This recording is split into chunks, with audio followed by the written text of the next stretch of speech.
The conference room at Patterson and Associates smelled like old leather and expensive cologne, the kind of place where fortunes changed hands with the stroke of a pen. I sat at the far end of the mahogany table, as far from my sister Caroline as the room would allow, watching her flip through papers with that expression she'd perfected over the years, bored superiority mixed with barely concealed impatience. "Can we speed this up?" she said to the lawyer, Mr. R. Patterson, a thin man in his 60s who'd handled our family's legal affairs for 30 years. "I have a flight to catch. The Hamptons don't wait for probate." I said nothing. I'd learned years ago that silence was the only weapon I had against Caroline, the only way to avoid giving her ammunition for whatever narrative she was constructing about me this week. Across from me, my Aunt Linda sat with her hands folded, her face carefully neutral. She'd flown in from Arizona for the reading of Mom's will, even though Mom had barely spoken to her in the last decade. "We'll proceed as quickly as possible," Patterson said, adjusting his glasses. His voice carried the practiced calm of someone who'd witnessed countless family implosions in rooms exactly like this one.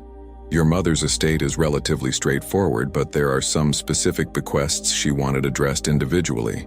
Caroline leaned back in her chair, already confident.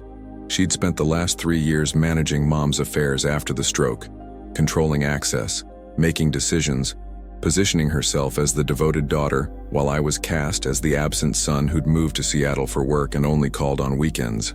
"The primary asset," Patterson continued, "is the beach house in Malibu, purchased in 1987, currently valued at approximately $4.2 million. Your mother was very specific about its disposition." I felt something tighten in my chest. The beach house, the place where we'd spent every summer of my childhood, where Dad had taught me to surf before the cancer took him, where Mom had scattered his ashes from the deck at sunset, the place Caroline had been using as her personal vacation rental for the past 2 years, charging friends and acquaintances $3,000 a week while Mom was in the nursing home. "Obviously it goes to me," Caroline said, not even bothering to phrase it as a question. "I've been maintaining it, managing the rental income, handling all the property taxes and insurance. Michael hasn't even visited in what, 3 years? 4, I said quietly. "You told me Mom didn't want visitors. That seeing me upset her made her confused." Caroline's expression didn't change. "She was fragile, Michael. You know how she got after the stroke. Seeing you reminded her of Dad, and that just made everything harder." The lie sat between us like a third person at the table. We both knew the truth, that Caroline had systematically isolated Mom, controlled who could visit, filtered phone calls, created a narrative where I was the neglectful son and she was the martyr sacrificing her life to care for our dying mother. Patterson cleared his throat. "Actually, Caroline, the beach house doesn't go to you. Not directly." The room went very still. Caroline's confident expression flickered just for a moment, before resetting into something harder. "What do you mean, not directly?" Patterson pulled out a specific document, laid it on the table. "Your mother revised her will 6 months ago. She was very clear about her wishes regarding the Malibu property. She wanted to ensure it remained in the family, that it would be preserved for future generations, not sold or converted into a commercial rental." "I never converted it into," Caroline started, but Patterson held up a hand. "There are bank records, Caroline, rental agreements, tax documents showing significant income from the property over the past 2 years. Your mother was aware of this. It was, in fact, one of the reasons she made the changes she did." I watched my sister's face cycle through emotions: shock, anger, calculation. She was already strategizing, already figuring out how to spin this, how to maintain control. "Fine," she said finally. "So the house goes to Michael. Is that what you're saying? After everything I did, all the time I spent managing Mom's care, dealing with her doctors, her medications, her endless needs, he gets the beach house?" "No," Patterson said simply. "The house doesn't go to Michael either." Now it was my turn to feel confused. If not Caroline, and not me, then who? Aunt Linda shifted in her seat, looking equally puzzled. Patterson pulled out another document, this one with a blue cover. "Your mother established a trust 6 months ago. The Malibu property is held in that trust, with very specific terms. The house cannot be sold. It cannot be rented commercially. It can only be used by family members and only for personal use." "A trust," Caroline repeated, her voice flat. "Managed by whom? You?" "No." The trustee is named in the document. Patterson looked directly at me, and I felt my stomach drop. Michael, your mother named your son James as the primary beneficiary and trustee of the property. The house is his, legally, irrevocably, as of the moment of your mother's death. The words didn't make sense at first. James, my son, my 12-year-old son who loved boogie boarding and collected shells and had cried at his grandmother's funeral because he'd never get to show her the science fair project he'd won first place for. That's insane, Caroline said, her voice rising. He's a child. You can't leave a $4 million property to a child. There are laws. There are provisions, Patterson interrupted. Until James turns 18, Michael serves as guardian of the trust. He makes decisions about maintenance, property taxes, insurance, but he cannot sell the property, cannot profit from it, cannot do anything except preserve it for James's future use. Caroline stood abruptly, her chair scraping against the floor. This is ridiculous. Mom wasn't in her right mind 6 months ago. She was on medication, she was confused, she was evaluated by 2 independent physicians, Patterson said calmly. Both certified her as mentally competent. She met with me 4 separate times to discuss the trust, to ensure every detail was exactly as she wanted, and she left a letter explaining her reasoning. Would you like me to read it? The question hung in the air. Caroline's face had gone pale, her hands clenched at her sides. I sat frozen, trying to process what was happening, trying to understand why Mom had done this, why she'd chosen James instead of me or Caroline or anyone else. Yes, I said, my voice rough. Read it. Patterson pulled out an envelope, Mom's handwriting on the front, to be read at the will reading, for Michael and Caroline. He opened it carefully, unfolded the single page inside, and began to read in his measured professional tone. My dear children, if you're hearing this, then I'm gone, and you're probably confused about my decision regarding the beach house. Let me explain. Caroline, you've spent the past 3 years controlling my life, my money, my relationships. You meant well, I think, but you also saw me as an asset to be managed, a problem to be solved. You rented out the house your father and I built together, the place where we raised you, and you did it without asking, without considering what it meant to me. You told Michael I didn't want to see him, that his visits upset me, when the truth was that seeing him was the only thing that brought me joy in those final months. Patterson paused, glanced at Caroline, whose face had gone from pale to flushed. He continued, Michael, you believed her.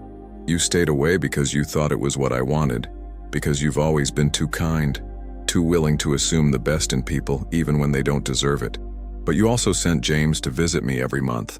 You made sure my grandson knew me, loved me, brought me drawings and stories and all the small joys that made the nursing home bearable. James never asked for anything. He just loved me, purely and simply, the way children love before the world teaches them to calculate and strategize.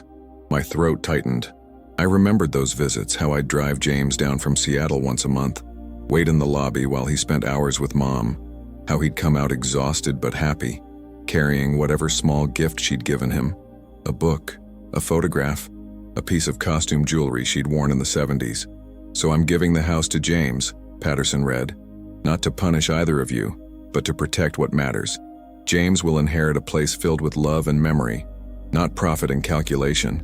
He'll have a connection to his grandfather, to the family we built before everything got complicated. And maybe, if you're both willing, you'll learn something from this. That love isn't about control. That family isn't about who sacrifices the most or manages the best. It's about showing up, being present, giving without expecting return. James understood that at 12 years old. I hope you'll understand it eventually too. The letter ended. Patterson folded it carefully, set it back on the table. The silence in the room was absolute, broken only by the distant sound of traffic outside and the hum of the air conditioning. Caroline was crying, angry tears streaming down her face. She had no right. After everything I gave up, everything I did, you gave up nothing, I said, and my voice came out harder than I'd intended. You controlled everything. There's a difference. She turned on me, her expression venomous. You have no idea what it was like, being there every day, dealing with her decline, her confusion, her needs. You were in Seattle living your comfortable life while I was drowning in responsibility. You told me to stay away, I said. Every time I offered to help, every time I suggested coming down for a week or hiring additional care, you said you had it handled. You said I'd just make things worse. Because you would have. Caroline's voice cracked. You would have come in with your guilt and your sad eyes and made her remember Dad. Made her remember everything she'd lost. I was protecting her from that pain. You were protecting your control, I said quietly. And now it's gone. The house belongs to James. Mom made sure of that. Caroline grabbed her purse, her papers, everything within reach. This isn't over. I'll contest the trust. I'll prove she wasn't competent, that you manipulated her, that you're welcome to try, Patterson said. But I should warn you, your mother anticipated that possibility. She left detailed documentation of every conversation we had, every decision she made. She was very clear that she expected you to challenge this, Caroline, and she was equally clear that doing so would result in you being removed from all other bequests in the will. Caroline froze halfway to the door. What other bequests? Your mother left you her jewelry collection, valued at approximately $200,000, her personal accounts, another $150,000, various stocks and bonds, but all of it is contingent on your acceptance of the trust as written. If you contest it, everything goes to charity. I watched my sister calculate, watched her weigh her options, watched the moment she realized she'd lost. Her shoulders sagged slightly, the fight draining out of her. Fine, she said, her voice hollow. The house is James's. I hope he enjoys it. I hope it brings him all the joy it never brought me. She left without looking back, her heels clicking sharply against the marble floor of the hallway. The door closed behind her with a soft, final sound. Aunt Linda let out a long breath. Well, that was something. Patterson began gathering papers, organizing them into neat stacks. Michael, you'll need to sign some documents. Transfer of trustee responsibilities, acknowledgement of terms, standard paperwork. And I have something else your mother left for you. A separate letter. She asked me to give it to you privately. He handed me an envelope, thicker than the one he'd read from. My name on the front in Mom's shaky handwriting, the letters formed with obvious effort. Take your time, he said gently. There's no rush. The house isn't going anywhere. But I opened it there, in that conference room that smelled like leather and cologne and the ghost of family conflicts past. Inside were 3 pages, front and back, Mom's words covering every inch of space. My dearest Michael, it began. By now you know about the house, about James, about the trust.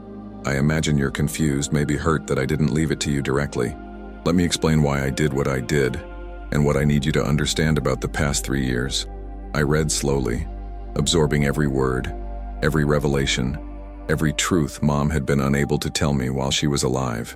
And with each sentence, the world I thought I'd understood shifted, reformed, became something entirely different. Outside the window, the Los Angeles afternoon was bright and clear, the kind of day that promised nothing but possibility. But inside that room, I felt the weight of everything unsaid, everything hidden, everything that was about to change. I sat in that conference room long after Aunt Linda left, long after Patterson excused himself to handle other appointments, long after the afternoon light shifted from bright to golden to the deep amber of approaching sunset.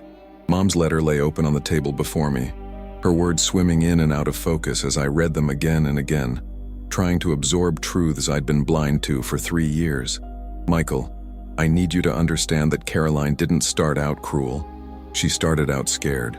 When I had the stroke, when the doctors said I might never walk again, might never be fully independent, she saw her future disappearing. She was 39, unmarried, her career stalling, and suddenly she had a mother who needed constant care. So she made a choice.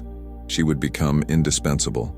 She would control everything so completely that no one could question her sacrifice, her devotion, her right to whatever came after. The letter continued, each paragraph a small revelation that reshaped my understanding of the past 3 years.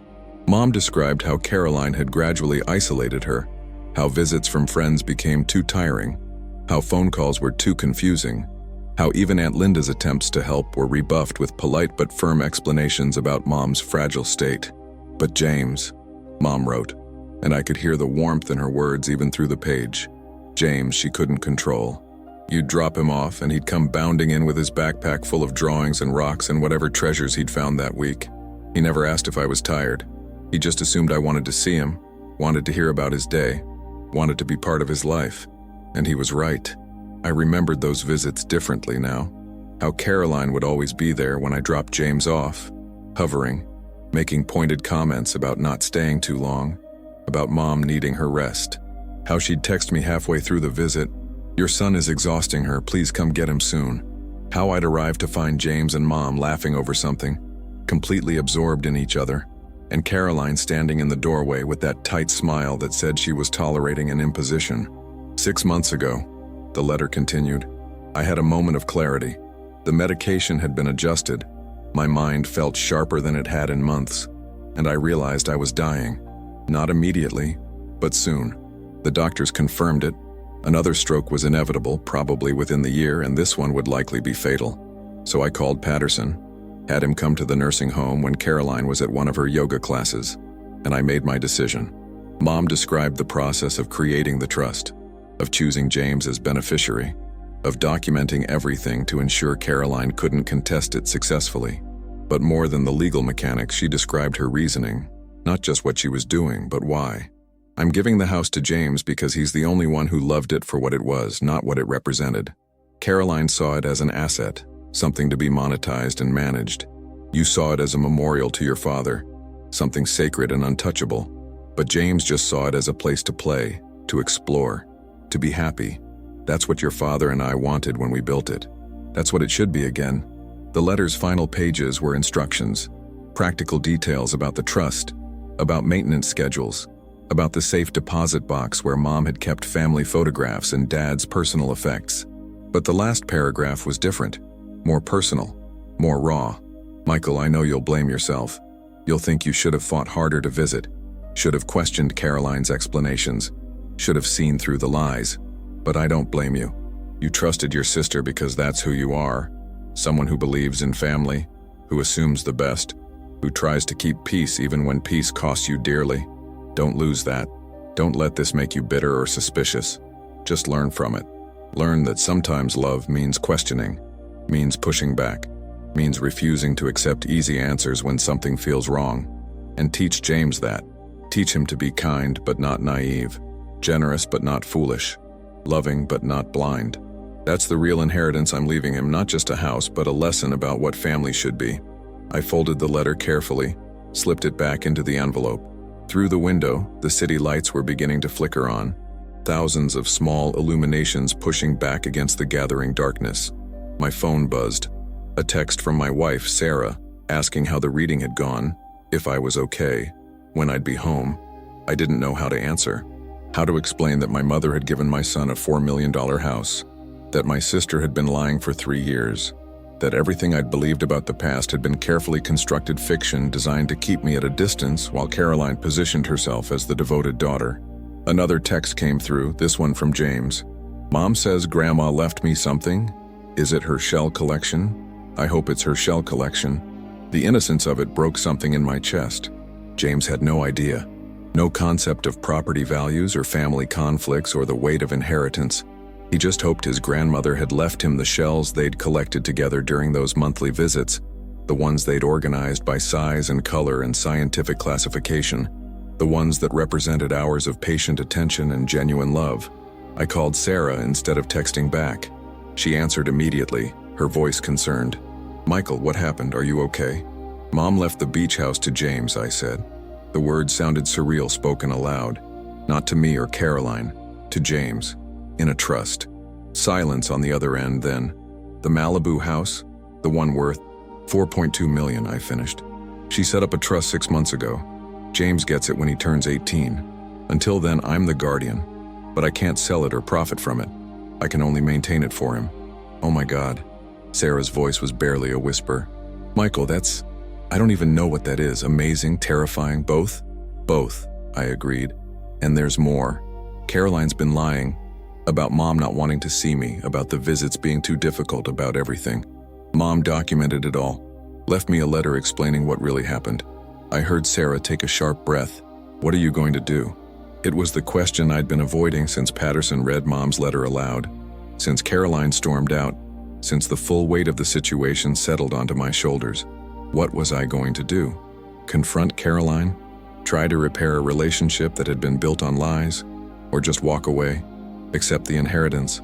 Focus on James and the future instead of the painful past? I don't know yet, I said honestly, but I need to see the house.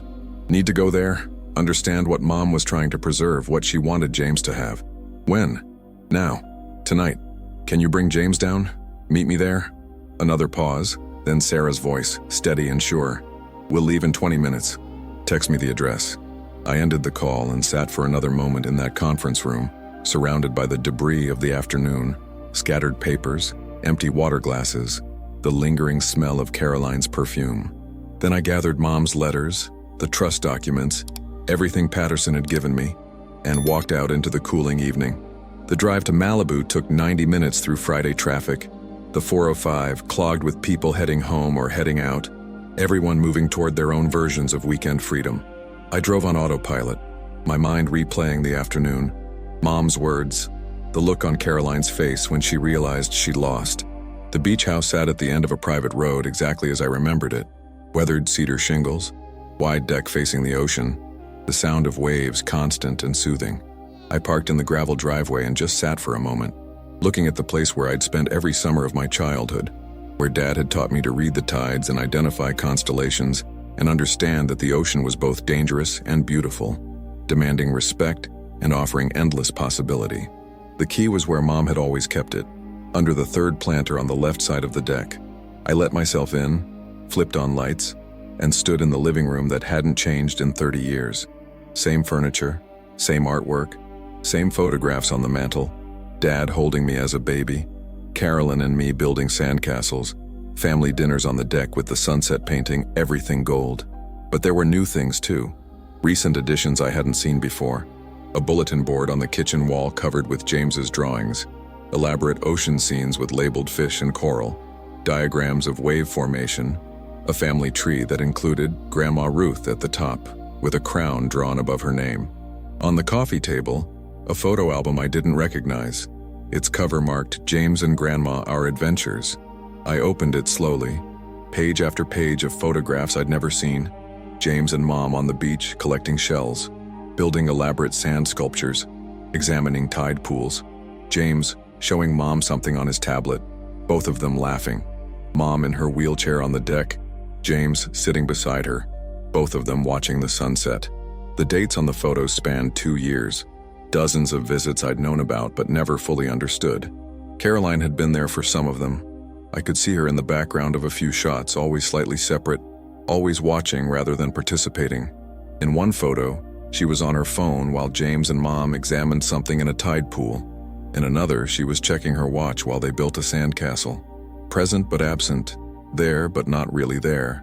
The front door opened and James burst in, sandy and sun-worn and grinning. "Dad, Mom said Grandma left me something. Is it here? Can I see it?" Sarah followed more slowly, taking in the house with wide eyes. "Michael, this place is home," I finished. It was always home. James was already exploring, running from room to room, exclaiming over discoveries. "This is where Grandma and I did puzzles. This is the telescope we used to look at stars. This is the kitchen where she taught me to make her famous brownies." I looked at Sarah, saw my own overwhelm reflected in her expression. "Mom left him the house," I said. "The whole thing. She wanted him to have it, to keep it, to remember." "Why?" Sarah asked softly. "Why James, and not you?" I thought about Mom's letter, about her explanation, about the lesson she was trying to teach. "Because he loved it right," I said finally, without calculation or expectation or trying to turn it into something it wasn't. He just loved it. James appeared in the doorway, holding something carefully in both hands. "Dad, look what I found in Grandma's room. It's her shell collection, the one we made together. She kept it." He held out a wooden box, handmade and carefully labeled, filled with shells organized by type and size. On the inside of the lid, Mom had written in her shaky handwriting, "For James, remember that the most beautiful things are the ones we find together, the ones we take time to really see. Love always, Grandma." James's eyes filled with tears. She remembered. She knew I'd want this. I pulled him close, this 12-year-old boy who'd somehow understood something the rest of us had forgotten. That love wasn't about grand gestures or expensive gifts or strategic positioning. It was about showing up, paying attention, being present for the small moments that accumulated into a life. She remembered everything, I said. And she wanted you to have this place, to keep coming here, to remember her and Grandpa and all the summers we spent here as a family. Can we stay tonight? James asked. Can we watch the sunset from the deck like Grandma and I used to? I looked at Sarah, who nodded. We can stay, I said. We can stay as long as you want.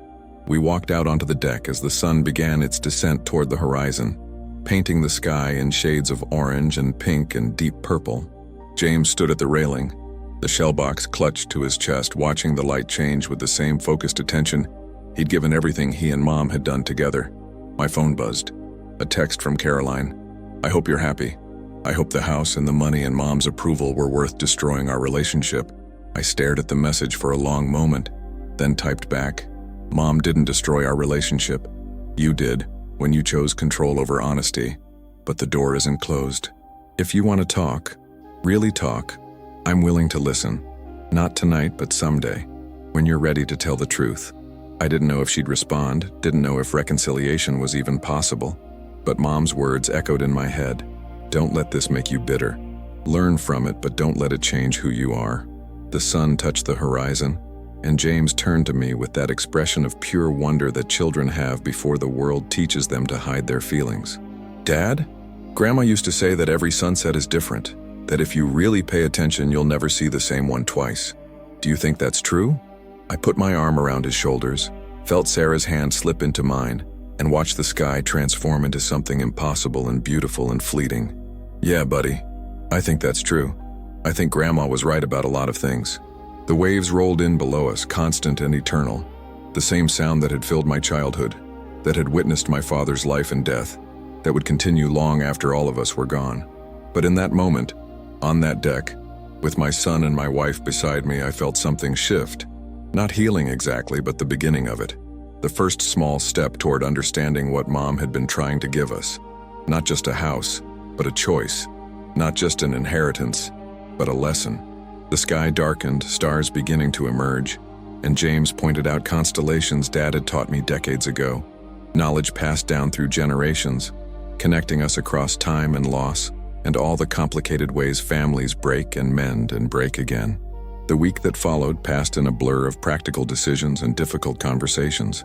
I took leave from work in Seattle. Sarah enrolled James in a local school temporarily, and we moved into the beach house while we figured out what to do next. The trust was clear. The property belonged to James, but I was responsible for maintaining it, protecting it, ensuring it would be there when he turned 18. But there were questions the trust didn't answer. How to explain to a 12-year-old boy that he owned a $4 million property? How to handle the taxes, the insurance, the maintenance of a house that sat 1,000 miles from our real life? How to navigate the fractured relationship with Caroline, who hadn't responded to my message and, according to Aunt Linda, was telling anyone who would listen that I'd manipulated our dying mother. On Thursday morning, a week after the will reading, I got a call from Patterson. His voice had that careful quality I was learning to recognize, bad news delivered with professional tact. Michael, we need to talk about Caroline. She's hired an attorney. They're claiming undue influence, that your mother wasn't in a condition to create the trust, that you somehow coerced her during James's visits. I was in the kitchen watching James and Sarah on the beach below, collecting shells at low tide. Can she prove any of that? No.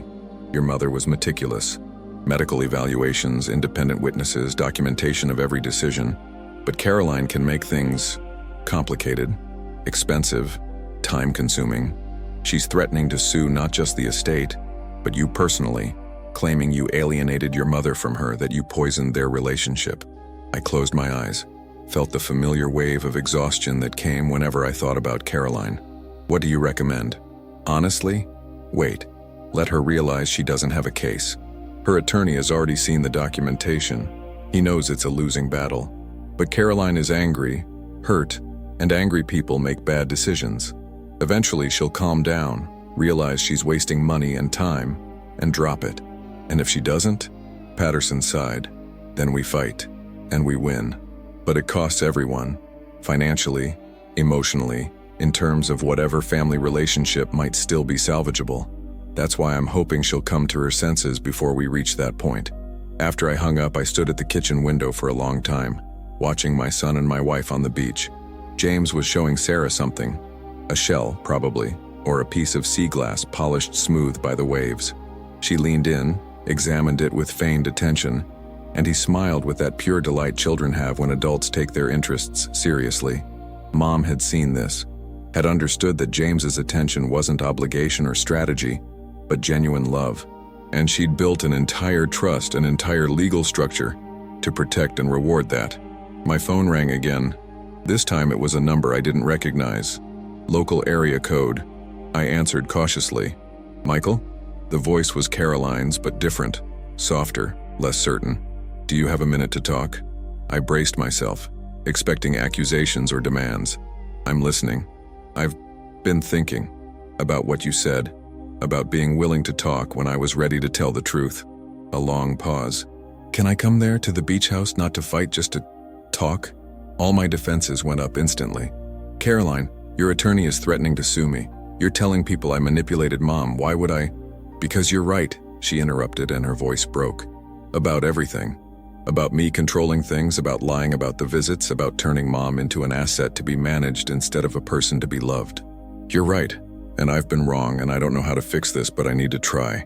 I said nothing. Didn't trust myself to respond without letting years of hurt and anger leak through. Please, Caroline said, and there was something in her voice I hadn't heard in years. Genuine vulnerability. The kind she used to show when we were children before she learned to hide everything behind competence and control. Just give me an hour. If you still want me to leave after that, I will.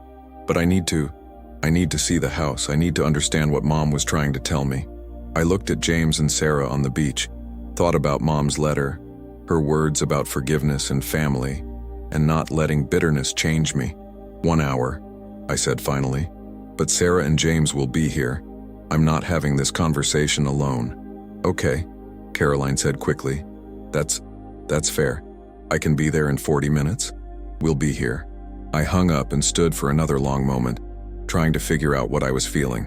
Anger, yes. Distrust, definitely. But also something else. A small, reluctant spark of hope that maybe, just maybe, something could be salvaged from the wreckage of our relationship.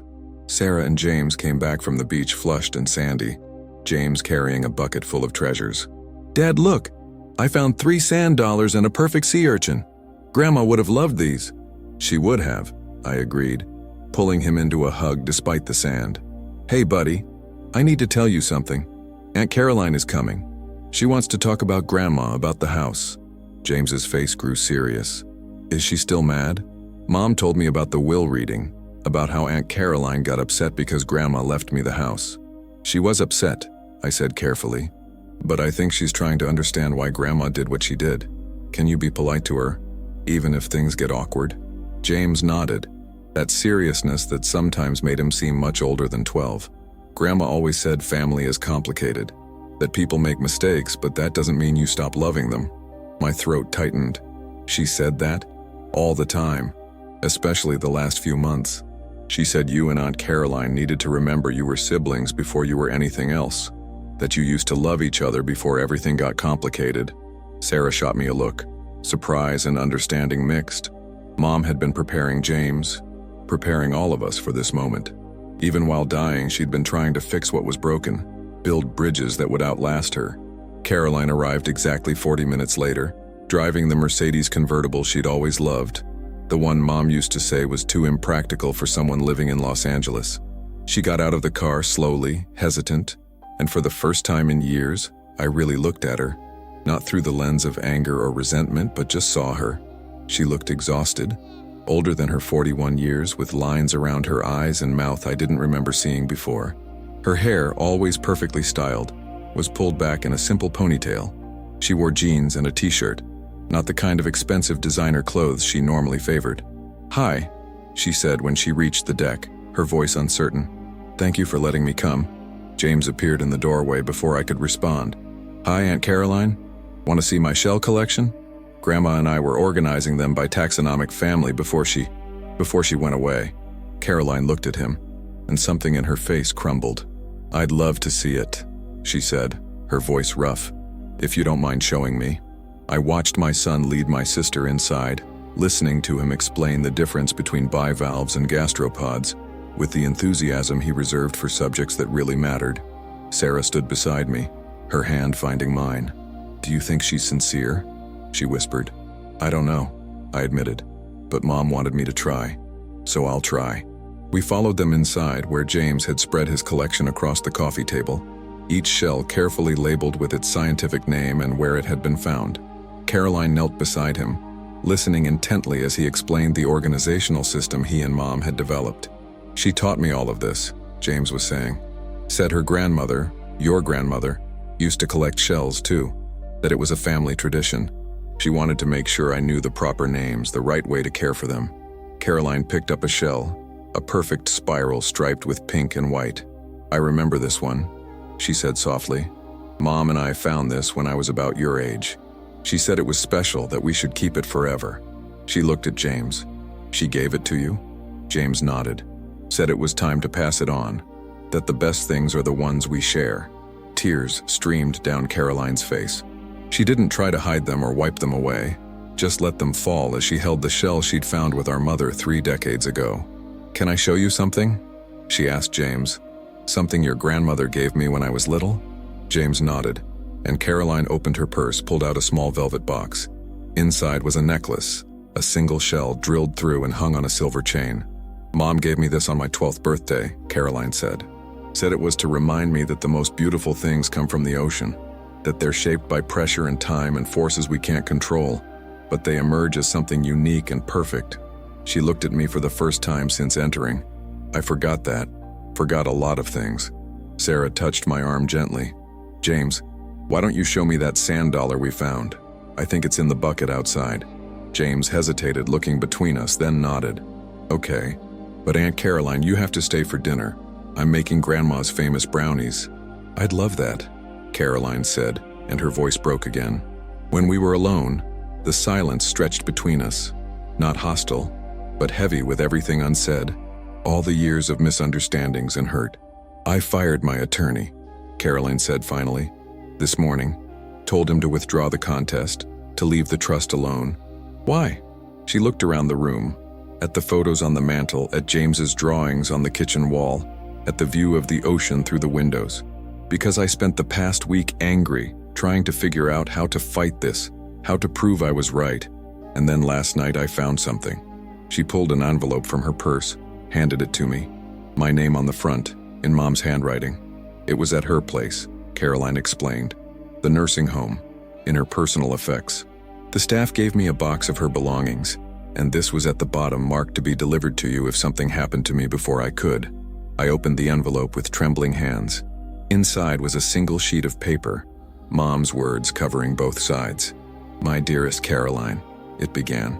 "If you're reading this, then something has happened to me before I could have the conversation I've been avoiding. The conversation about control, about fear, about the ways love can twist into something that hurts instead of heals." The letter continued, each paragraph a gentle but unflinching truth about Caroline's choices, about how she'd turned caring into controlling, about how her fear of being left behind had led her to push everyone away. "But here's what I need you to understand," Mom wrote near the end.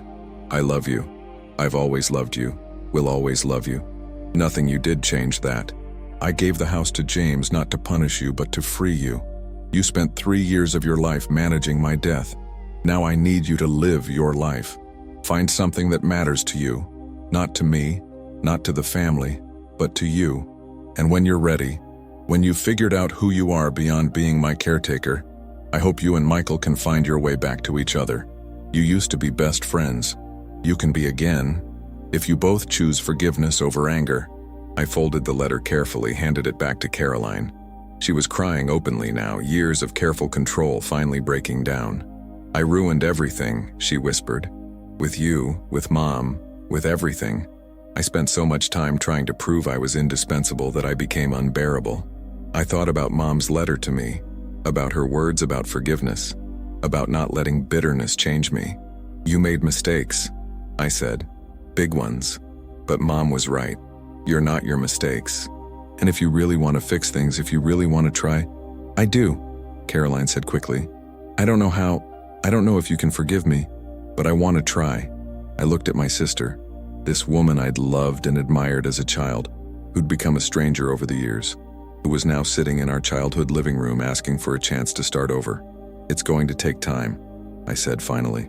"Trust isn't something you rebuild overnight, but if you're willing to be honest, to really work at it." "I am," she said. "Whatever you need, however long it takes." Outside, I heard James laughing, Sarah saying something that made him laugh harder. The sound drifted through the open windows, mixing with the constant sound of the waves. "Stay for dinner," I said. "Get to know James for real, not just as the kid who inherited the house you wanted. Hear about his science projects, his shell collection, all the things he and Mom shared. And then, if you still want to try to fix this, we can talk about what comes next." Caroline nodded, wiping her eyes. "Thank you for giving me a chance when I don't deserve one." "Mom believed in second chances," I said. "Who am I to disagree?" Dinner was awkward at first, forced conversations and uncomfortable silences. But James, blessed with the social obliviousness of youth, kept talking, filling the empty spaces with stories about school and friends and the science project he was planning about tide pool ecosystems. Gradually, the tension eased. Caroline asked questions, genuinely interested, and James responded with his characteristic enthusiasm. After dinner, when James was showing Caroline the telescope he and Mom had used for stargazing, Sarah and I stood in the kitchen washing dishes. "Do you think she's changed?" Sarah asked quietly. "Or is this just another strategy?" "I don't know," I admitted. "But Mom believed people could change. That family was worth fighting for, even when it was hard. I think I owe it to her to try." Sarah kissed my cheek. "You're a good man, Michael. Your mother knew that. That's why she trusted you to do the right thing." Later, after Caroline left with promises to call, to visit again, to really try, I stood on the deck watching the ocean. The moon was nearly full, its reflection shimmering on the water, and I thought about all the times I'd stood in this exact spot, as a child, a teenager, an adult, watching the same waves, the same sky, feeling connected to something larger than myself. "Dad?"